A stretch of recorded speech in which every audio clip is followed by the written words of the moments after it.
गलत पिच पर बैटिंग करके सियासी सेंचुरी बनाना चाहते हैं कांग्रेस और राहुल गांधी।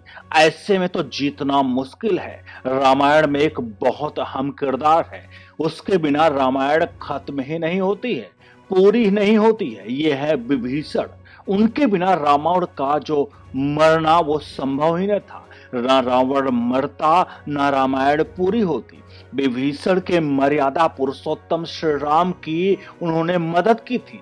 माता सीता का छल पूर्वक हरण करने वाले को दंड देने में सहायता की थी। इस सब के बावजूद भारत में किसी का नाम विभीषण नहीं रखा जाता। यहां तक कि रावण नाम भी सुनने में आ जाता है। विभीषण नाम रखना तो भारत में एक कहावत प्रचलित है। यह विभीषण के गुणों को नहीं, उनके चरित्र को करती है। हम सबने एक कहावत सुनी होगी, इसकी इस्तेमाल की है, घर का भेदी लंका ढाए। इस कहावत, इस तथ्य का उल्लेख यहाँ करने के पीछे उद्देश्य मेरा यही है कि हम समझे कि हमारे देश की तासीर क्या है। हमारे देश में रावण एक बार मंजूर भी है पर विभीषण नहीं, खलनायक मंजूर है पर भेदिया नहीं। यह बात भारत के लोगों को अच्छी तरह से समझ में आ गई है, पर शायद देश के सबसे बड़ी पार्टी कांग्रेस को चलाने वाले राजनीतिक परिवार के वारिस और पूर्व सांसद राहुल गांधी को यह बात समझ नहीं आई। दरअसल राहुल गांधी ने विदेश में जाकर कई बार देश के बारे में कुछ ऐसा कहा है जो लोगों को नहीं भाया है। पूर्व सांसद राहुल गांधी पूर्व बनने के से विदेश गए और उसके कुछ दिन पहले राहुल ने ब्रिटेन की कैम्ब्रिज यूनिवर्सिटी वहां गए हुए थे। वहां उन्होंने कहा था कि भारत में लोकतंत्र खतरे में है। इसके अलावा उन्होंने चीन को शांति पसंद देश बता दिया था। यह भी कहा था कि वो संसद में कुछ कहना चाहते हैं तो उनका माइक बंद कर दिया जाता है। इस मामले में बाद में राहुल गांधी ने सफाई भी दी थी। कहा कि मोदी ने कहा कि आजादी के 70 साल तक देश में कुछ नहीं हुआ। उनकी सफाई लोगों को पसंद नहीं आए क्योंकि उनके बयान के बाद एक न्यूज चैनल ने सर्वे में 67% लोगों ने कहा विदेश जाकर भारत के बारे में ऐसा कहना गलत है। इससे पहले हम आगे वीडियो में बढ़े, आपसे अनुरोध है इस कहावत पर और राहुल गांधी के जो कहीं ना कहीं कैम्ब्रिज में जाकर की पूरी तरह से बयानबाजी है, उसको आप कैसे देखते हैं? एक बार अपनी प्रतिक्रिया कमेंट बॉक्स में जरूर दीजिएगा। और अगर आप हम पेटीएम के सहायता से मदद करना चाहते हैं तो दिए गए नंबरों पर नीचे जो फ्लैश हो रहे हैं उस नंबर पर आप हमें मदद भेज सकते हैं। चलिए आगे बढ़ते हैं। वैसे चीन को लेकर राहुल का दिल भी सॉफ्ट कॉर्नर है। ऐसा वो कई बार अपने मन क्रम वचन से दिखा चुके हैं।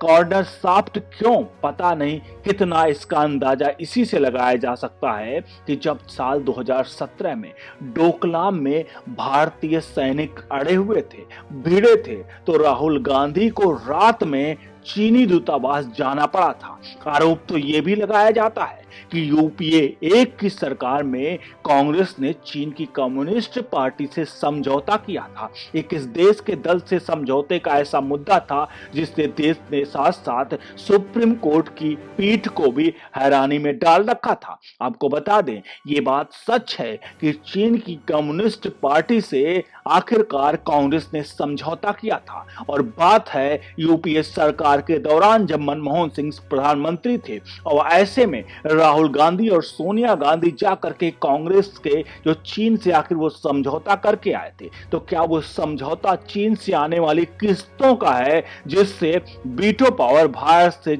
कहीं न कहीं छीन करके जो नेहरू ने चीन को दे दिया था, क्या उसी का यहाँ पर ये जो डील थी वो आगे बढ़ रही थी? बहरहाल आगे बढ़ते हैं। आजकल राहुल गांधी जिस तरह से सत्ता परिवर्तन में जुटे हुए थे कर्नाटक में, और वो साफ तौर पर पीएम मोदी पर हमलावर दिख रहे थे। राहुल गांधी कर्नाटक विधानसभा को 2024 के आम चुनाव के को सेमीफाइनल मान रहे थे और मोदी और उनके सरकार को सत्ता से बेदखल करना चाह रहे थे। मुद्दे भी राष्ट्रीय उठा रहे थे, हमलावर भी हुए पीएम मोदी पर ज्यादा। लेकिन राहुल गांधी जो है वो हमेशा गलत पिच पर बैटिंग करते रहे। आमतौर पर रणनीतिक कौशल तो ये माना जाता है कि आप वहां हमला करें जहां विपक्षी कमजोर, पर भ्रष्टाचार का मुद्दा उठाकर राहुल गांधी ने पीएम मोदी के किले में सेंध लगाने की कोशिश कर रहे थे। आपको बताना होगा, सबसे अहम आपको बता दें कि 2013 से लेकर 2019 में करीब 6 साल में कांग्रेस और कांग्रेस की गठबंधन से भ्रष्ट सरकार जो बात करें उनके बारे में बताना होगा कि वो कर्नाटक में उन्होंने क्या कुछ किया होगा। उन्हें जवाब इस तरह से देना भी होगा कि ऐसे शासन काल में कैसे कांग्रेस कार्यकर्ताओं ने सरकारी जमीन पर कब्जे किए, कैसे किसानों की लोन माफी के नाम पर ठगा गया, उनको ऋण माफी का वादा किया गया, पर ये ऋण माफी लाभ किसानों को नहीं पहुंचा, सिर्फ 800 किसानों तक लाभ पहुंचा।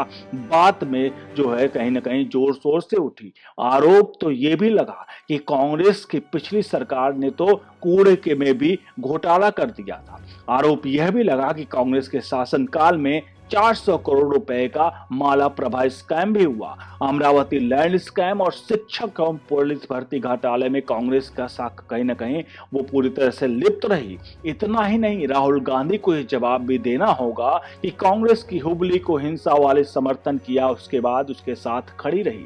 कांग्रेस नेता डीके शिव कुमार ने कुकर बम ब्लास्ट के आरोपियों को बचाने के लिए बयान दिया था। राहुल गांधी पीएम मोदी को भ्रष्टाचार के मुद्दे पर करारी चोट पहुंचाना चाहते हैं, पर देश की जनता का कुछ और मानना है। और 25 मार्च को वे एक सर्वे में बता दें कि 52% लोगों का मानना है कि प्रधानमंत्री नरेंद्र मोदी का काम बहुत बेहतर है, जबकि 32% लोगों का मानना है कि पीएम मोदी का काम संतोषजनक है। इसके अलावा मॉर्निंग कंसल्ट पॉलिटिकल इंटेलिजेंस नाम की एक एजेंसी ने सर्वे में प्रधानमंत्री नरेंद्र मोदी को दुनिया का सबसे लोकप्रिय नेता बताया है।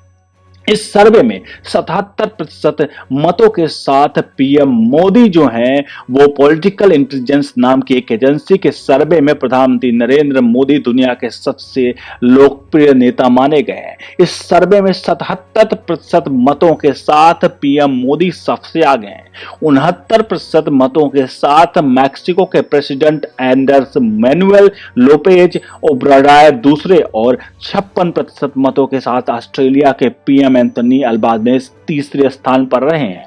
इस सर्वे में भारत के साथ साथ Australia, Brazil, Belgium, France, Canada, Mexico, Britain, Germany, Sweden और अमेरिका समेत कई देशों में सर्वेक्षण किया गया है। राहुल की कांग्रेस ने इस पर सवाल उठाए। भारत की सेना पर जब सर्जिकल स्ट्राइक किया या स्ट्राइक करती है भारतीय सेना तो कांग्रेस सवाल खड़े करती है। पीएम मोदी को भारत का पीएम होने के बाद भी देश में विदेश में कई अवार्ड मिलते हैं तो कांग्रेस सवाल खड़ी करती है। पीएम मोदी का हर अवार्ड, हर उपलब्धि को देश को बताते हैं। शायद यही अंतर है निर्णायक का है और सबसे अहम यही कांग्रेस को चीज समझ नहीं आती है। जहां पर अब नए संसद भवन का उद्घाटन हो चुका है। नए संसद भवन का उद्घाटन के बाद अब सबको पता चल गया है कि नए संसद भवन में जिस तरह से मंत्रोच्चारण के साथ देश की संस्कृति, कल्चर को वहां पर प्रस्तुत किया गया है, सीधे तौर पर देश के जो जिस समय विभीषण हैं, जो आज कहीं ना कहीं देश के भीतर घात कर रहे हैं और बाहर जाकर विदेशों में जाकर, चाहे वो पाकिस्तान हो, चाहे वो चीन हो, चाहे वो ब्रिटेन हो, चाहे वो अमेरिका हो, हर जगह देश के खिलाफ जो साजिश रच रहे हैं, आज उनको उस पर सीधे तौर पर देश माफ नहीं करेगा। हमने शुरुआत में ही आपको जो कहानी सुनाई है कि देश ने सब कुछ माफ कर दिया, देश में रावण को माफ कर दिया जाता है, लेकिन देश में कभी विभीषण को माफ नहीं किया जाता। विभीषण नाम देश में कभी नहीं मिलता और घर का भेदी लंका धाए वो कहावत जो है, वो कहावत आज राहुल गांधी शायद अपने आप को वहां पर चरितार्थ कर रहे हैं और उसे सीधे तौर पर राहुल गांधी उस पूरे के पूरे इस कहावत पर फिट साबित हो रहे हैं। आपसे अनुरोध है कि अगर आपको लगता है कि राहुल गांधी की जो शुरुआत में हमने रामायण वाली कहानी सुनाई है वो कहानी राहुल गांधी पर फिट बैठती है और मर्यादा श्री राम को लेकर के जिस तरह से सब चीजें हमने आपको पूरी कहावत कही आपको लगता है वो सही है, तो आप कमेंट बॉक्स में प्रतिक्रिया देकर अपनों को एक खबर दिखा दीजिए, सुना दीजिए और भेज दीजिए। वीडियो को शेयर कर दिए, लाइक कर दिए, कमेंट बॉक्स में अपनी प्रतिक्रिया जरूर दीजिएगा। बहुत बहुत धन्यवाद।